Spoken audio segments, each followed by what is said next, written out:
Welcome back to the Mountain Man Medical YouTube channel. Thanks for hanging out. Today we're going to talk about the latest generation. This is the Gen 5, I believe, of the SOF-T Wide.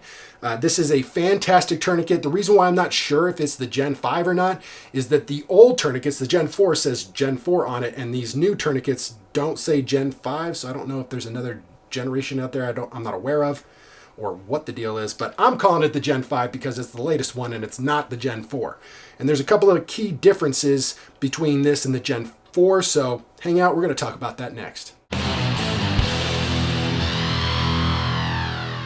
Alright guys, so what I got in my hand right here is the Gen 4 and this is the Gen 5. And there are some notable differences, mostly in the way the hardware is made.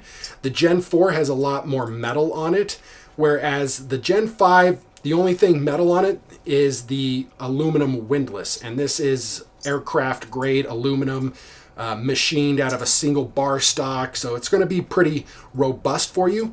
Most of the people that I know that really like the SOF-T Wide, they really like it because of this metal windlass. There's rumors out there that the cat tourniquet will break because it has a plastic windlass, and there has been reports of that happening under very bad situations a long time ago. Since then, we're up to, I think it's Gen 7 of the cat tourniquet, and I have not heard of that being a problem, but it's possible, I suppose. So if that's something that you're concerned about, I'm not, but if that's something that you are concerned about, then maybe this metal windlass of the SOF-T Wide will work better for you. One of the main things that they've changed now is that this quick detach buckle here for hooking onto this little hook so that you can undo the tourniquet and get it around a trapped limb. This is now metal. On cat tourniquets, you have to unthread it and rethread it to get it around a trapped limb, whereas this is a quick unhook and rehook, and you've got that problem fixed. So it's a little bit better for trapped limbs, in my opinion, than the cat tourniquet. So this is now metal on the Gen 4, but on the Gen 5, this has been upgraded to a plastic.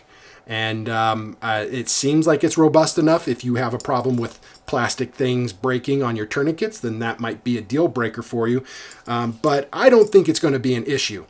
Part of the good thing about that is it reduces the weight of the Gen 5 kind of substantially. There's a noticeable difference in the weight between the two of these.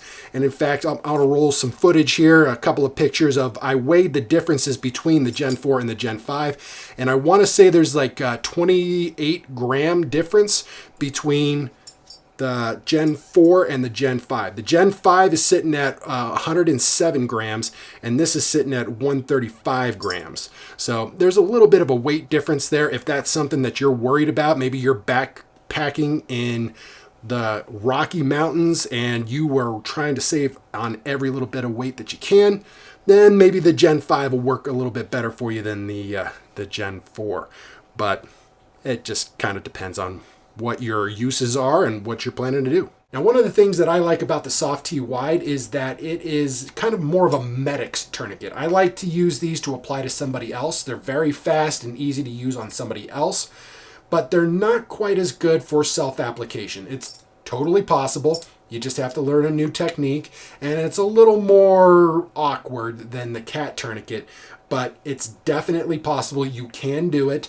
And I wouldn't consider that a deal breaker for not carrying the SOF-T Wide. It just kind of depends on what you want to do and what you're comfortable with. I really like the quick disconnect of the buckle so that you can get this around a trapped limb. That's a pretty common problem that you'll see in car accidents where the car will come in, T-bone the other car, and trap the victim inside of their own vehicle, but open up a lot of bleeding. And so they're sitting there bleeding to death, but you can't get a tourniquet on them because their arm or their leg is trapped inside the car and pinned. So what you'll have to do is disconnect the tourniquet itself, wrap it around the limb, reconnect it, and then start tying down that tourniquet. Whereas the cat tourniquet, you'd have to completely unthread it through the buckle and pull that hook and loop through, and then rethread it.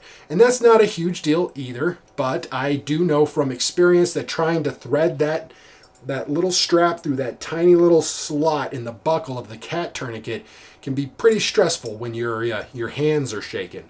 So not a huge deal. Again, not a deal breaker for me. It's just a note that might change your mind about deciding which tourniquet is right for you. All right, guys, that's all I got for you. This is the new SOF-T Wide Generation 5, I think. And it's a pretty good piece of kit. I highly recommend it. I've used these on people before, not the Gen 5s. I think I probably used like a Gen 2 or a Gen 3 maybe. But it worked really well. I had no problems with it. The people I used it on survived, so I know this is a great tourniquet. If you're interested in picking up your own, head over to the mountainmanmedical.com website where we sell these, plus the cat tourniquet, SWAT T, and a whole bunch of other stuff. While you're there, check out our Yellowstone and Wind River trauma kits and be ready for whatever the mountain throws at you. I'll catch you guys in the next one.